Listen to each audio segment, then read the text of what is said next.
A film by Shekhar Kammula. ఈ line చూడగానే cinema ఇలా ఉంటుంది అనే అంచనా వచ్చేస్తుంది. కానీ ఆ అంచనాలకు అందకుండా ఓ సినిమా చేయాలనుకుంటున్నారు ఈయన. కెరియర్లో ఫస్ట్ టైం ధనుష్ సినిమా కోసం తనను తాను పూర్తిగా మార్చుకుంటున్నారు. అలవాటు లేని పనులన్నీ ఒకేసారి చేస్తున్నారు. ఇంతకీ అంతగా శేఖర్ కమ్ముల ఏం చేస్తున్నారు? అవును, నిజంగానే శేఖర్ కమ్ముల ధనుష్ సినిమా విషయంలో ఏదో జరుగుతోంది. మునుపెన్నడూ లేని మార్పును చూపించాలనుకుంటున్నారు ఈ దర్శకుడు. తొలిసారి ఫుల్ యాక్షన్ సినిమా చేస్తున్నారు.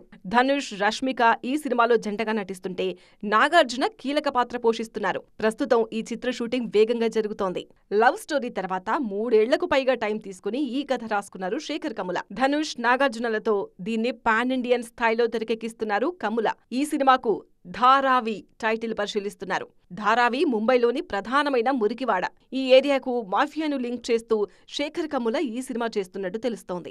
శేఖర్ కమ్ముల అంటే క్లాస్ సినిమాలకు కేర్ ఆఫ్ అడ్రస్ అయినా అప్పుడప్పుడు అనామిక, లీడర్ లాంటి డిఫరెంట్ సినిమాలు చేశారు. ఇప్పుడు కూడా ధనుష్, నాగ్ మల్టీ స్టారర్తో తొలిసారి ఫుల్ లెంత్ మాఫియా సినిమాను తన స్టైల్లో తెరకెక్కిస్తున్నారు.